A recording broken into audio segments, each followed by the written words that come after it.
So I'm going to hand it over to you, Gene, to kick off your presentation. I'm going to hand over the presenter controls now. All right. Well, hey, thanks so much, Andrew. It's a pleasure to join everybody today. Really glad to be with you all to talk a little bit about the subject that I'm passionate about, which is the weather. So if you can confirm that you see my screen, Andrew, we can keep going. Is that correct? Yes, sir. Fantastic. Yes, sir. All right. So again, just a quick background about myself. I've been a television meteorologist for over 25 years.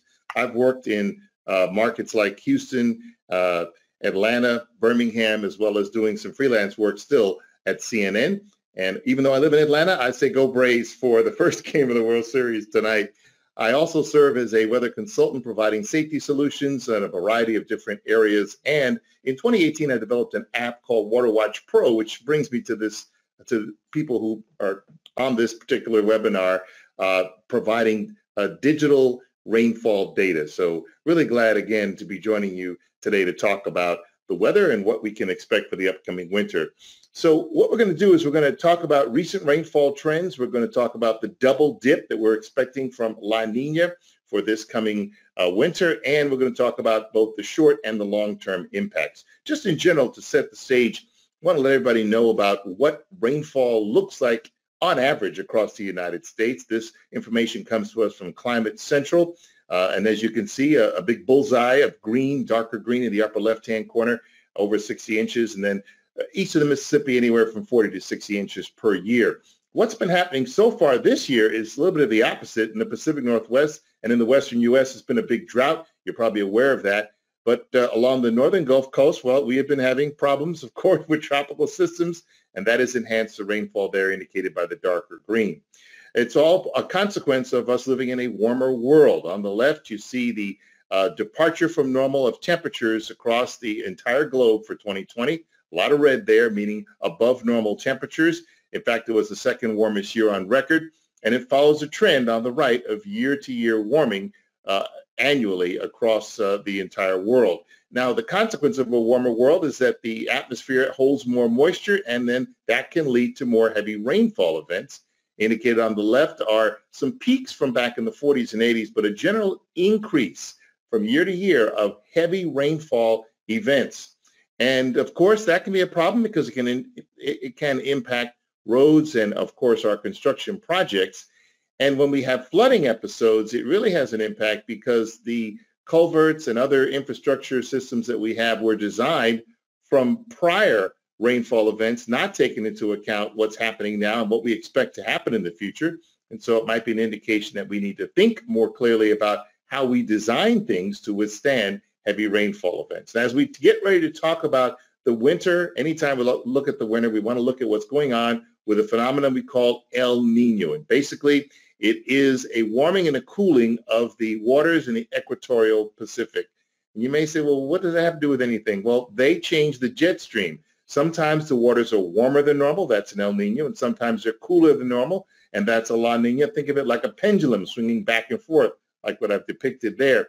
Now, of course, we did have a La Nina last winter, and normally that would mean we swing back the other way, but we didn't swing back very long because we're back to a La Nina again.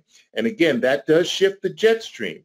The purple line on the left is what the jet stream looks like in a La Nina pattern, a rise in the Pacific Northwest and then a dip to the Ohio River Valley.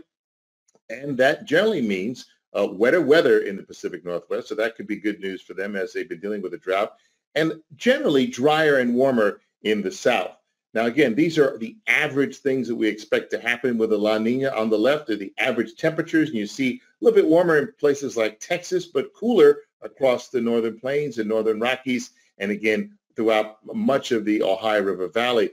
On the right, you see the precipitation we normally expect to see in a La Nina situation with wetter than normal conditions, again, in the east and parts of the Pacific Northwest. Also, something to keep in mind is that we sometimes see an increase in tornado weather across a good part of the Mid-South and even into the Ohio River Valley when we have a La Nina. So watch out for that for your projects.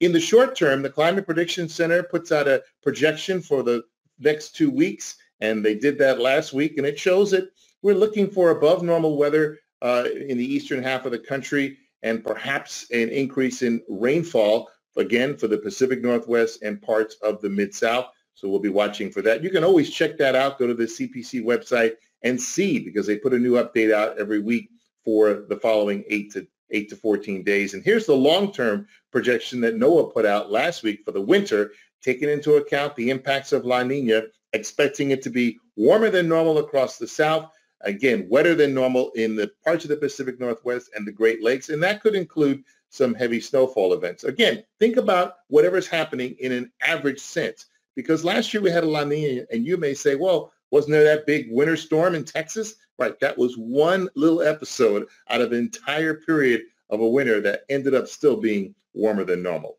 Well, if you don't like those projections, you can always pull out the Farmer's Almanac and see what they have to say. Looks like they're going for a completely different outlook. Well, you know, you get what you pay for with the Farmer's Almanac. So again, my pleasure to have joined you today to kick things off. If you have further questions about the weather or our service, which does provide site-specific digital rainfall, you can check out our website and get in touch with me there. Andrew?